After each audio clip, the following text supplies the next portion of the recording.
Okay, Yeah. we're recording now. All right. So thanks for being here, Jörg. Yeah, welcome, Do you want to Adriano. introduce Adrian, yourself probably, or first? what's the English version of your name? Out here, it's Gray. Yeah, Adriano's too hard to pronounce, so I just stick with Gray. Okay, great. Yeah, a lot easier. Adriano the Great. Yeah. So, do you mind? I could introduce you myself, but I think I'd do you a Just go disservice. ahead. Okay. Just, So I know you don't like being called an architect, bamboo builder, bamboo expert, uh, carpenter, craftsman, Jörg Stamm, the world renowned. We've done some work together in the past through university design, family friend. And yeah, so my first question for you is, what is your story? How did you get involved in bamboo? I mean, as a German, that seems quite far away from home, the kind of construction you guys do back there. So how did that end up coming to be for you? well, as you already mentioned, in Germany, I've been a furniture maker, later a carpenter, structural carpenter, building houses, ships, whatever, all kinds of stuff. And at some point, there was this fashion in Germany to use tropical lumber or tropical timber from Central Africa. And I was wondering, why don't we use our own oaks or our own timber? And it turned out that it was just too expensive. Labor costs in Germany were prohibitive. So it was cheaper and easier for the merchants to just let the Africans work and deplete their forests. So I was participating in the 80s in an initiative that was basically boycotting all international timber trade. So once finishing my career there and going for traveling, a little bit all over the world, I had the chance to see these beautiful rainforests. And I was very ensured that a standing tree is definitely better than a logged tree, especially when it comes to total habitat destruction, which is the case usually in Uganda, Ghana, Ethiopia, Kenya. So my problem consisted in, okay, I'm a carpenter, so I have to work with wood. And if I'm now living in Colombia, in this case, being married in Colombia, I have to make a living somehow. But I was against cutting of tropical timber. So I had to have an alternative. And then I discovered bamboo, which turned out to be a grass. It's a giant grass. It grows back very fast after cutting. And within 4 or 5 years, you have a new stem where the old one has been logged. So basically, the turnover rate of a bamboo forest is 4 or 5 years, while turnover for a tropical forest is 400 years. So it's pretty obvious why I was focusing now on this sustainable solution. For individuals that get into the bamboo industry, what skills do you think are the most important to acquire? If they want to get into whatever skills you acquire, they're always welcome. When you are a kid, usually you're playing around and learning a lot of skills while you're playing. And as more you get into the elements, as more you learn as a kid. Climbing on a tree is very healthy until you fall down. But basically, even from that, you can learn. So if you have a gradual learning process, maybe with 14 or 16, you start helping a little bit out with crafts, any kinds of crafts. And whatever you do in that age, it brand marks your brain. You really get it. It's the best age to start working. And once you have a little bit of a skill set that's beyond sweeping the floor, then you learn about geometry, you learn about practical work sequences, logical work sequences. It comes all with just doing things. you learn which is the easier part. But if you have a craftsman, like a master craftsman or just a trained craftsman, they train you, they give you little tips, and they give you a little bit of guidance how to do things. And then you get better and better and better until until you can say, okay, now I'm a craftsman. And then it may happen that you decide, okay, I want to become either an entrepreneur or I want to study, and then either you become an architect, an engineer, or you just go for the private industry and start to build up a construction business. Then all of a sudden, all the skills that you have acquired over the year, they come together. And it doesn't really matter what kind of skills. It's just about the logical framework that's important, and about the willingness to overcome your own the difficulty. I think in English you call it procrastination, just getting over that first step and just doing it. That's the difficult part you have to learn in life. The rest is just little steps. And how did you find your skills from carpentry, working with timber? How did those transfer over to bamboo? What challenges did you find at the beginning? Oh, it's the same. It's the same. There's very little difference. The only difference is that the bamboo timber poles are hollow inside. They are very strong outside, and inside they are hollow. Once you assemble them, which is actually very easy because they are very lightweight due to being hollow. So once you assemble them by screws or bolts or whatever is the means you nail them together, it is important, the joinery, the joint point, the hollow chambers have to be filled with cement mortar. That gives it 10 times the strength over just a simple bolt. So that trick, usually referred to Simon Well as one of the Colombian architects who brought that to excellence. This trick of filling the hollow bamboo internodes with cement mortar, that tenfolds the structural capacity of a bamboo structure, and that is absolutely key. So once you have that understood, it's pretty much the same like any kind of timber construction. Interesting. And a lot of your work has been based in Colombia and the Americas. How do you find the government policies in these countries? How does that affect the bamboo industry in your experience? I cannot say that it specifically affects the bamboo industry. It affects actually all industries in the same way. Governments usually understand themselves as a regulating organ, and they regulate usually any kind of business so strongly that it basically it gets strangled. So especially in South America, government policies usually are strangling locally industry. And that is also true for bamboo. Bamboo is a grass, so it shouldn't have any, at least by the international regulations, there's no regulation on grass, so you could harvest it, but the governments, they want to make their share on it. So each time you have a transport issue with bamboo, with timber bamboo, the policemen, they think it's timber because they want to think it's timber because it's a reason for them to cash in. And even if they are not corrupt, then at least the environmental authorities, they invent all kinds of deviations of existing laws. Like, for example, they say, yeah, we know bamboo is not timber, it's not a tree, but bamboo is part of the natural environment, and you still have to get a permit, and the permit costs so much.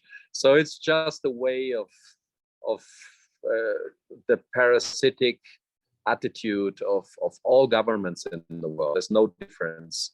It's just their job to make themselves the living by handicapping people as much as they can before they totally get worn down and industry collapses.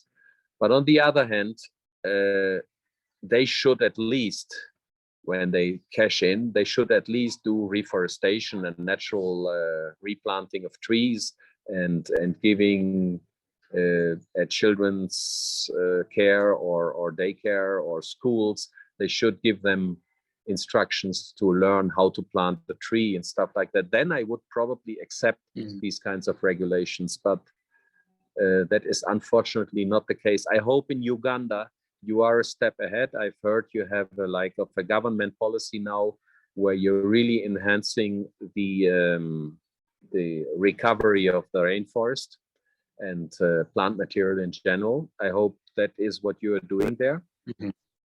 But you will see from the policy down to the street level, it will take quite a while until these strategies or policies get proactive. Speaking of Uganda, attending this summit, there are going to be quite a few government officials. Is there anything you'd like to say to them to maybe motivate them to implement some more bamboo-friendly policies? Well, it's not necessarily bamboo-friendly policies. It's about forest-friendly policies, because bamboo is only one option of lowering the impact on the existing rainforest. If you have bamboo plantations, you have a resource there that can be used instead of cutting timber down. You have also possibilities of fast-growing timber. Fast-growing timber can be noble timbers like hardwoods, or it could be conifers and eucalyptus, like kind of fast-growing softwoods. But from the structural point of view, I'm really trying to promote the use of bamboo timber, because it is a lightweight material. It grows fast. It's possible to repetition harvesting every 4 years. Once you have the forest established, after 10-15 years, you have a break-even point where you can basically take out 25% per year. That's a really good revenue. But yeah, you have to come to the point that farmers know really what they're doing after harvesting, because there is a treatment. Bamboo is fast growing, so no time to incorporate tannins in its tissue. So tannins are these toxic reddish colors that make noble trees so lasting. So bamboo doesn't have time to incorporate those insect controls. So you have to do it artificially. It isn't expensive. You just throw them in a swimming pool, and the swimming pool has a few salts, usually boron-based salts. Boron is used in the reforestation industry as a root enhancer, so there's no problem of environmental hazard with it. And once you have a self-standing bamboo industry, you can build schools and congress centers and all kinds of factory storage, because in the tropics you don't need walls, you need roofs. That's the baseline. You need big roofs, and long hollow timber poles, they are perfect for this kind of roof structures. I also do bridges. So building a bridge is a little bit more of a responsibility, but yes, I did up to 40-meter freestanding bridges. And I showed that bamboo timber is far superior, even similar to steel tubes. So if you do it right, I think over the decades, there is an entire industry, especially in the tourism industry. I think bamboo is a very welcome construction material. That's a good segue, actually. I'm glad you brought that up. Tell me a little bit about your experience building that pretty inspiring bridge in Bali for the Green School. Well, in the initials, there was this guy, John Hardy, who wanted to get away from timber. I think he was inspired by Al Gore, and he wanted to do good. So he started to plant bamboo, and he started to do his own offices and his own workshops in bamboo. And by the time we had the skill set nicely set up, then he decided he will build his own school with his own pedagogical principles. And the bamboo was basically the flag. It was basically showing, okay, here is something new coming up. Here's a new pedagogical concept, and it's reflected through this new building material. And now I think Green School has over 300 major buildings, all made out of bamboo and only out of bamboo. So concrete is only underground. The rest are natural building materials like stones, bamboo, grass, palm trees, palm thatch, and all kinds of stuff. And it was very difficult in the beginnings to convince authorities that palm thatch is an option, because schools have to be, fireproof and stuff like that. But in a schoolroom that has no walls and you have enough area to gather in a case of an emergency, well, even if one schoolroom burns, there is no really danger to anybody. So we found out that in 15 years of Green School, we had not even one incident of fire, and not even one incident of any kind of molding or, Wow. well, as long as bamboo structures have a big roof and they're a little bit like big boots and big hat, and they're a little bit standing off the ground, a bamboo structure, nicely treated and everything, a bamboo structure holds 50 or 100 years. There's no reason to be inferior to any kind of noble timber. Mm-hmm. Wow. And what challenges did you find? I mean, how did you communicate with the workers? I mean, most of them speak Swahili, huh? So yeah. I think the communication of a craftsman is by showing. So I show things, I show how it's done, and over a period of 2 or 3 weeks, you learn a lot of works. When I was in Bali, I spent always 2 or 3 month periods there. And I think over 12 years, I have done quite a few months there. So I've probably spent 2 or 3 years in Bali building that school and other things. In Asia in general, there was also this orangutan center in North Sumatra where we built a big eco lodge where the Dutch guests could be lodged while they are visiting the last remaining free orangutans. And what else we did?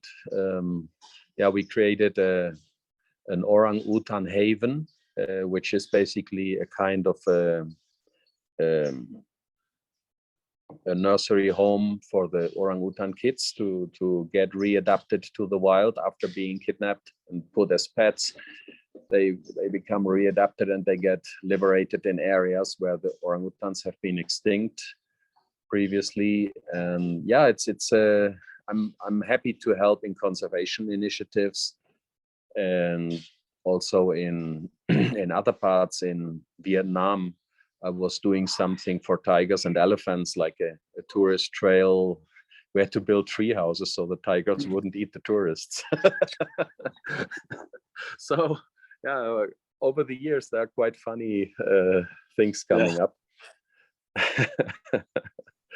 And then I was a while in Ethiopia, trying to set up a factory for bamboo laminates.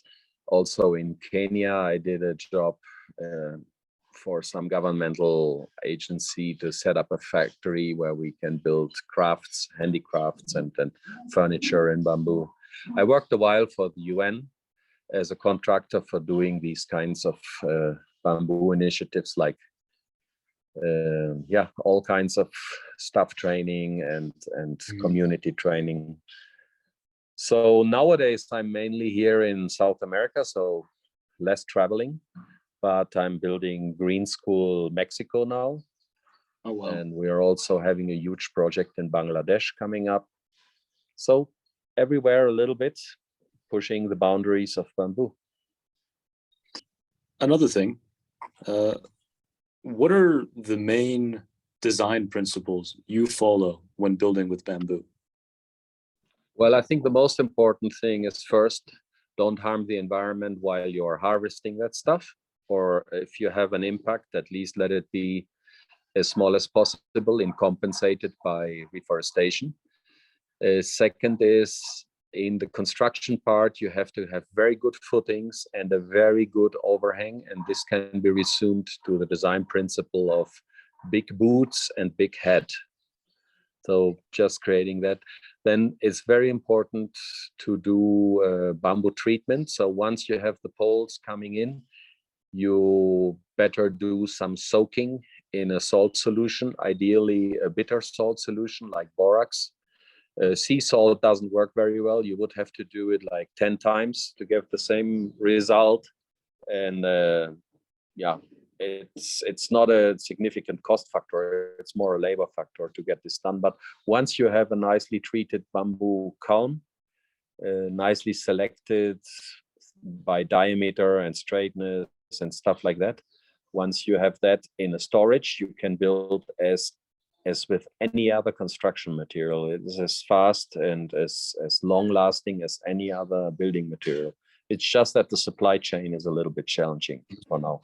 Especially in Uganda, you have a few bamboos that are not very suitable, like this yellow bamboo, commonly called Bambusa vulgaris, that it is possible to build. I did a huge dome in Ghana, in the city of Apam in Ghana. We did that as a stage, as a dancing stage for a local cultural group. You can Google that. And then you can build with Bambusa vulgaris if you go for kind of curved structures.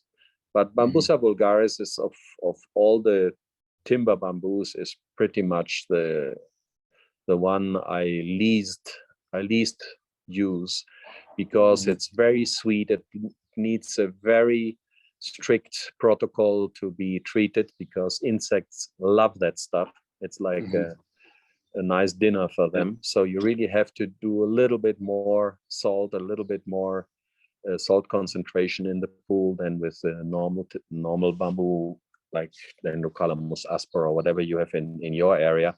Probably you have Yushania alpina, and you have this Abyssinica. Abyssinica. Forgot how it's called. Tyrostakis abyssinica or something like that. Anyway, so at the end of the day, you can also do plantations. So one of the best bamboos to plant would be Dendrocalamus strictus, Dendrocalamus asper, and probably the Vietnamese bamboos. They're almost solid. They grow very nicely and fast. It's called Schistostakum oliveri or something like that. So maybe you just promote like an agency that sets up a bambusetum instead of an arboretum, a bambusetum, where you have the different species and you have a little plantation visitor center where people can come learn about the bamboo, and they can take bamboo plantlings home and plant them behind their house. Bamboo needs a little bit of water in the first years until it's nicely established. There are bamboos that are very good for dry areas. There are bamboos that easily can withstand 3 months of drought. So you have to create a greenhouse maybe, and a visitor center where you can produce plants, and interested people, school classes or some kind of hotel initiatives or something could stop by and buy those plantlets, and you give them a little bit of instruction what would be growing best in their area. And at the same, you have to develop the market. So you have to start to do bus stops or community centers, maybe schoolrooms, or maybe sports.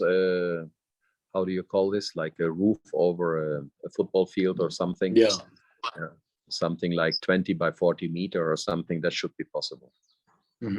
So you mean start incorporating bamboo into everyday design, things that people are going to interact with and see, to kind of promote it a bit more? I think the tourism industry is keen on having these kinds of things. So if you invite the tourism industry to your summit, representatives of the architect bureaus that do the designs for them, they should have a chance to see what is possible. And I think there are also some Dutch initiatives already talking about bus terminals in bamboo and stuff like that. That's something the is coming up. That's SAN Echo the Dutch architect from BKVV. Yeah, She's a I bus th- terminal in Kampala.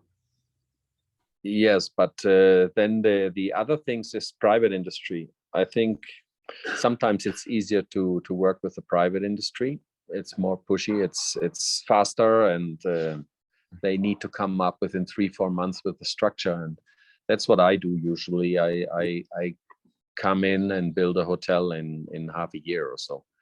But that's a major operation. Lots of money Yeah. involved. But usually you have to set up the whole production chain half a year before. Once you have stockpiles of treated bamboo, you come in and boom, boom, boom, build the cabanas and Yeah. the restaurant areas and stuff like that. Mhm. So that's what I usually did in the past, or schools. Yeah. But you have to overcome the limitations first. So once, if this on the administrative side of things, and that's where you are very important as a key player, get away those limitations. Like, you can have security. It is not, using bamboo does not mean that you skip all the security regulations. You just have to modify a few regulations, and then you open the doors for all kinds of investments. It's like most of the countries, they're for years trying to implement European norms, and there's no European norm where bamboo is involved. So by changing all their traditional buildings into concrete and timber and steel buildings, they're basically forgetting that they have a very valuable resource at hand that is not available in Europe. So if you are copying European standards, sometimes they throw out the possibility they throw overboard the possibility to build in timber bamboo. So that's where you have to maintain the door open, and I can help you with that, with regulations that we have here in Germany. In Germany, actually, you can build with bamboo. In France, not. So there's a little bit of things going on. But in Colombia, for example, we have already a construction code that includes a chapter on bamboo. The same is valid in Mexico, in Brazil. So they have already adapted their standard construction codes to include bamboo under certain specifications of treatment, of specific density, of specific humidity, and so on. Yeah. I'll have to look into what Uganda has written about that, but I don't think they have anything. Hopefully we could change that out here. It's not important that they have something. It's important that they maintain the door open to have it in the future. So don't block the future. Right. Okay. And what trends have you noticed in the bamboo industry that excite you? Design trends, processing, anything you find interesting? Well, in the tropics, it's very easy because the trend is just building big roofs, because you want to have shade and you want to have rain-free areas for your restaurant. You don't have to have everything enclosed. If you have a nice big roof, you won't need air conditioning, and that's a major saving issue in hotel industry, for example. If you can skip that part of the aircon just because you have a nice ventilated area. It's very important to have air outlets. So if you build a roof, you have to maintain basically some parts of the roof high. So the air bubbles, the heat bubbles that are creating inside the building are not limited through roofs that go down on all 4 sides. You have to maintain 1 or 2 sides up. So that's the typical traditional tropical way of building. You have that a lot in Indonesia, and you had it in South America for all the time before the Spaniards came. There was always important to have open ears in the roof where the hot air can basically fade out. And that's a design issue, and that's very common. It's coming very strongly with the contemporary architecture now. We are not anymore forced into Renaissance style buildings. We are basically coming up with architecture of the 21st century, and that includes well ventilated and naturally ventilated airspace. Mm-hmm. So in Uganda, what a lot of people are worried about is they think that their roofs are going to blow off if they build with bamboo. Very strong winds in Uganda. What kind of No, design? but that's not an issue, because in Uganda you won't have strong winds like you have, for example, in the Bahamas or in Tulum. Tulum has category 3 or 4 hurricane winds, and we are designing the school for these kinds of winds. It is a little bit more expensive to build against strong wind loads, but it's definitely possible. I think in Uganda it's more about the dry season. You would have, like in some areas we like green roofs, but if you have a 4 or 5 month dry season, then green roof needs a little bit of additional water supply. But if you have a green roof, for example, it means a grass on top of your roof, there's no danger that it flies away. But if you build a building that's nicely anchored to the ground, and as I mentioned in the beginning, if you do the joinery with cement grouting, then you have a tenfold stability, and that can take any kinds of wind. There is no limitation. It's not about the weight. Bamboo construction actually is about avoiding to be blown away by storms or stuff like that. So I know those kinds of, in Ethiopia and Kenya, you have those wind hoses or dust devils, no? They probably rip off your tiles, but they don't rip off the roof. If you make it right, the roof is nicely anchored, and there should be no problem if you do it right. But you probably need a little bit of training. You need a little bit of expertise in that. It doesn't come out of nothing, but if you have like modern architecture with other kinds of materials, with other kinds of like timber, steel, or aluminum, or whatever you're using, it's always the same problem. Gravity is one problem, and wind suction is another problem. And then you have earthquakes. Probably Uganda and Kenya, they have earthquakes too. So there's quite a bit of engineering involved.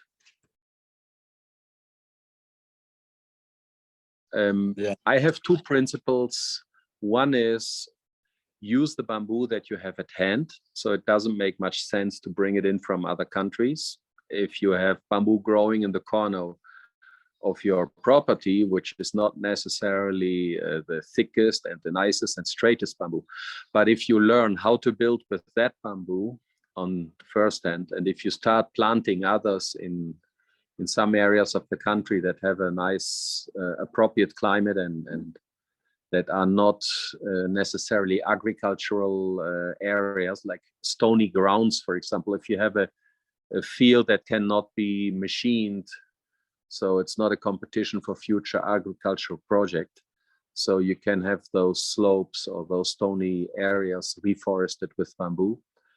There are probably certain species of bamboo that are more recommended than others.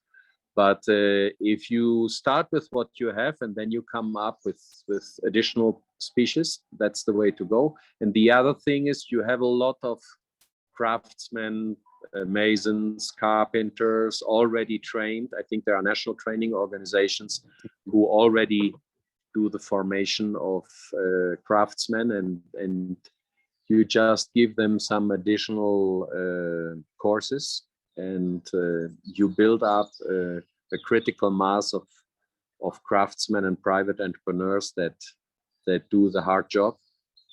I think that's the way to go. Yeah. And in Uganda at the moment, we're planting Dendrocalamus asper, but it's still a few years away from being viable for construction. Yeah, but right you did now it already. That's good. Yeah, there are a few plantations of D. asper, which is great. But right now, what we have a lot of is the super small gauge Abyssinica, and there's also the solid bamboo that you were talking about. I know the Vietnamese use the smaller gauges of bamboo a lot for their architecture and design. Yes, I have. What are your thoughts on this kind of design? Are there any tips? You have to you have to change the system, the construction concept. Like, for example, the small solid bamboo, this Abyssinica, you have to work in grids. So you come up with grid construction, or you create bundles of bamboo and make arches with it. There's a different system. I wrote a few articles about 7 different structural concepts that you can use for bamboo. So you have the very big timber bamboo, which you can use normally post and beam structures. You can do those wattle and daub walls with it. But there are also other types of structures, like, for example, grids. You call them also space frames. And then you have also possibilities to build with hyperbolic paraboloids and all kinds of form active shapes. So these small bamboos, they are very, very good for form active shapes. I have actually written a book for GIZ in Kenya. No, was it in Kenya? No, it was Ethiopia. GIZ Ethiopia. They wrote a book, or well, they asked me to write a book about bamboo construction in Ethiopia with Yoshania alpina and this Abyssinica.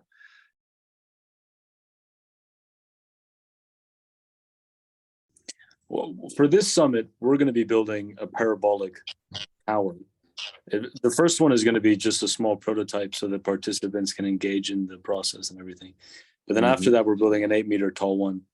And we're going to work with BKVV, the Dutch guys, to really design it properly and everything. I know you were very much involved in the creation of the parabolic tower, the original design. Talk to me about that. I did a lot in Bali when we built the green school. There was a building called Three Mountains Building, and we did 3 of those 15-meter high towers with Asper. And it was a 30 by 60 meter building that we did. So yeah, the parabolic towers are very powerful support structures for roofs that can carry up to 40 tons per tower. So that is, and I've done, I don't know, a few dozen of those towers, and people all over the world are copying that. I didn't invent those towers because they were invented already in the 20s. Or probably even in Greek times. But I picked it up from a book that was published by Frei Otto in Germany. I can send you a copy. And then I saw it there, and then from there I brought it from the theoretical level into the practical part. Yeah, it's very handsome to do it in bamboo because bamboo is so light and so easy. Normally for one tower you need a day to set it up. Yeah, that's amazing.